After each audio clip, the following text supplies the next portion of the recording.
Can we get a, let me get a little bit of a check on how we're doing. Are we on track? Are we behind? Are we ahead? Or how are we doing from the state's perspective? Yeah, I would say from our perspective, we're on track. The witnesses that we have 2 additional witnesses that are here from Texas that we can start with in the morning. Okay. And then we anticipate Dr. Mambo is coming in around lunchtime, so Okay. he'll be available. And then we've got 2 additional witnesses coming in from Texas in the afternoon. So Okay. I think we're it's working according to the schedule. Okay, great. Let me advise y'all that I've got a medical procedure that has been scheduled for a long time that I tried to reschedule and could not for Thursday morning. We may have to start a little bit late on Thursday, just for your planning purposes. If I can't rearrange that, we won't be able to start at 9:30. Maybe 11:30 before we get started on Thursday. So I'll let you know tomorrow. Anything else? There is, Judge. I just wanted to, with regard to Officer Davis, there were photos that had been admitted with regard to the Grant Hayes case that I did not seek to admit in this case relating to the photographs of the head itself. You had initially ruled that they were not admissible because of some of the questioning with regard to the chain of custody. They became admissible. So Officer Davis will be here. I don't think that's an issue in this case, but I just wanted the court to know I did not do that because I think that what had opened the door the last time had not happened in this case. Well, as you recall, in the Grant Hayes case, Grant Hayes conceded nothing, challenged everything, and the state had to prove identity of the victim,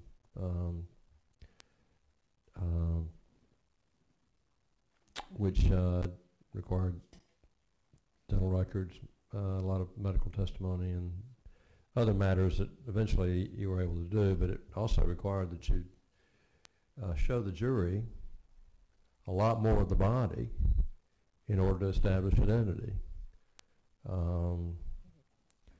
And if identity is an issue in this case, as in that case, you'll have the opportunity to show this jury a lot more of the body in order to prove that. So that was just an evidentiary ruling that I made that you were entitled to proceed on if the identity of the body parts of the deceased was an issue. I have not gathered the impression that identity is an issue in this case. So if it's not, then I'm certainly not inclined to let unnecessary gruesome photographs come into evidence to prove identity if identity is not challenged. It is not. I assumed that it wasn't, but we'll move forward with the issue of identity, and then we'll see if there is a challenge. If it's not, then a lot of those photographs that would be probative on identity would be highly prejudicial otherwise, and I would not allow the jury to see.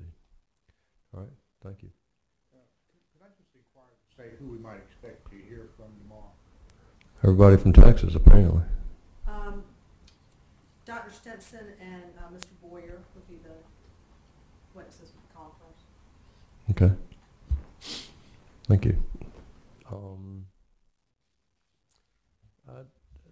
I don't want to belabor. I don't want to lose time later on things that, if the jury's here, the jury's not here. But this motion that Mr. Gaskins filed in reference to some knife that was found in the Durango. The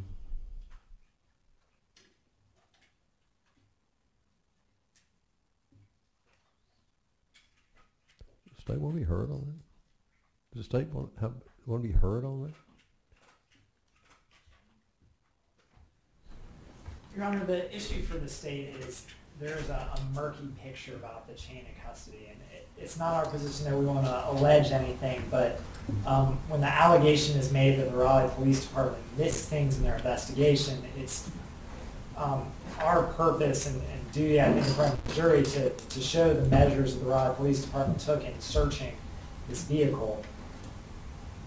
The way that this happened, as I recall, is that it was searched back in 2011 when this occurred.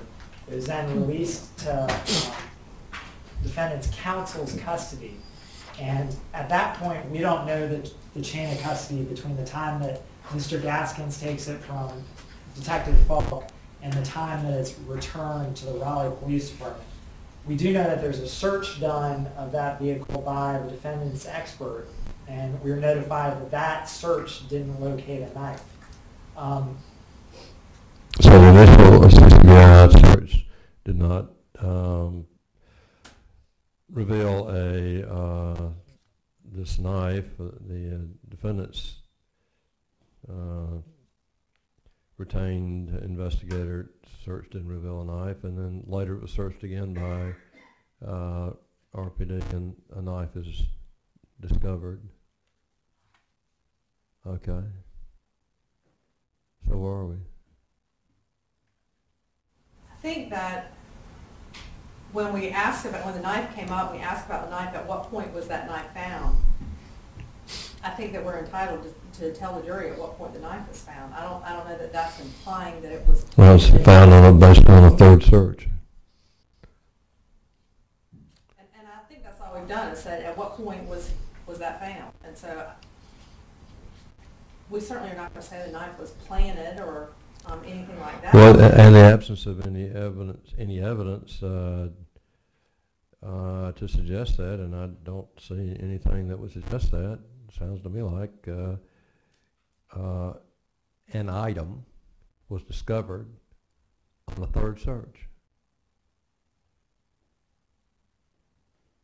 It wasn't found on the first search. It wasn't found on the second search. It was found on the third search. It was, but I think that it wasn't in the Raleigh Police Department custody for that entire time. I think that's important for a jury to know. It was found the first time. It was in the custody of the RPD on the first search and on the third search. It was? Okay. All right.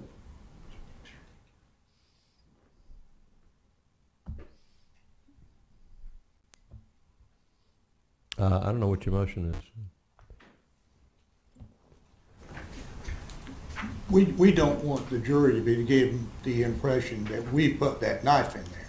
We didn't do that. Well, I mean, Let me say it this way. On this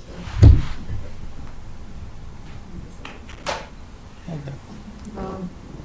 Our concern after Mr. Gaskins listed the question about the dagger knife and the response on the redirect was that was after Mr. Gaskins had custody of the Durango. We don't know where the state is going with that line of questioning, and we became concerned and curious that if it went in a further direction, well, suddenly after Mr. Gaskins has custody of the Durango, now we find a knife, and are we going to get in a position of having to, in front of a jury, somehow establish that Mr. Gaskins did not, or his expert, or Mr. Carlton, or anyone else who had possession or was involved with the Durango, are we going to be in a position of having to defend some allegation if it becomes a trial about something else to the prejudice of this case? Okay. That's just what we're trying to anticipate. And we all right.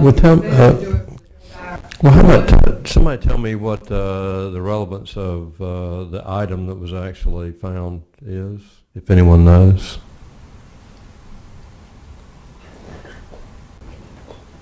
Does it have some contention as to the relevance of the item that was actually found? No. The only purpose that I can see is to disparage this first search of the Raleigh Police Department, to say that it wasn't thorough, and therefore all the evidence collected by the Raleigh Police Department isn't thorough. I personally don't think there is any relevance to it. But I'm sure that, I'm sure that we all know that a vehicle search doesn't document everything, and everything's not seized in the vehicle, and and sometimes things are missed. But do y'all contend there's something relevant about this particular item? That I mean, it may well be that a can opener was missed the first 2 times and found the 3rd time. But if it's got nothing to do with the case, then why?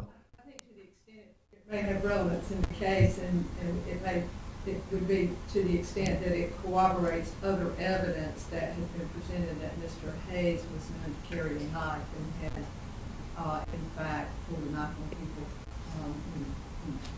That there's been testimony to that, at least through Laura Ackerson's parenting history. So, I mean, I don't. You lost me. I don't. If there was any of that evidence, I'm not sure I recall it. when there was, it'll probably come out again. I would anticipate through that same parenting history as we approach Dr. Callaway's testimony. Do you intend to offer any evidence with regard to the search of the vehicle that disclosed any type of knife? No. Okay. Well, then I don't want to deal with it unless somebody offers evidence with regard to whether or not there was a knife found in the vehicle. If there was one found, then I'll have to determine whether it's relevant that the vehicle was in the possession of counsel for the defendant, and whether or not it wasn't found until the third search. I mean, we may sit here and argue about something that turns out not to be of any consequence. So We know that. We just didn't want it to come up in the trial. but it's not going to come up. We have to send the jury out. So that's why. Well, there's no evidence that somebody concealed or planted or placed an item in that vehicle. I don't know how it got in there, and apparently nobody else does either. And all we know, it wasn't found till the third try, and it may not be relevant on any issue in this case. So I'll just reserve. I mean, obviously the state cannot make any representation with regard to how the item got in there, because you don't know how the item got in there, but or make any suggestion about that. And whether or not the vehicle was in the custody of the defense attorneys during at any time is not relevant unless you make it relevant. I understand. I only would like to make one inquiry from the state. In the discovery, after the Raleigh police had the Durango back in their custody, they did in fact do a thorough inventory search of the Durango, and evidently there was not an inventory search of the Durango before. I think Detective Morse testified to that effect. They searched it but didn't do an inventory. They provided an inventory after the Durango was returned, and in that inventory, through discovery, the prosecutors made us aware of a CD that was located in the Durango and a receipt where the CD audiobook was purchased in Texas. And I would just make inquiry to the state if they intend to offer evidence of that particular audiobook receipt, because I don't know if we'll get into the same issue there. I think we would intend to put on evidence of that book. I think it also appears in the pictures from the search, the first search of the Durango. There's pictures taken, Okay. and I think that audio book is.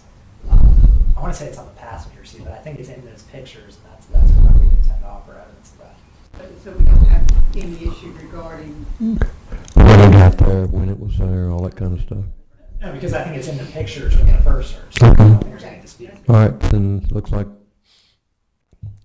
that's not an issue. So I don't need to resolve some matter that is not material until it becomes material. So the state is precluded from offering any evidence with regard to the presence of a knife discovered on the third search. Whose vehicle it was in who was in custody of that vehicle at that prior to that is of no relevance. I'll deal with it if it becomes relevant based upon the defendant's presentation of evidence. All right. Anything else? Okay. We'll start again at 9:30 in the morning. Thank you.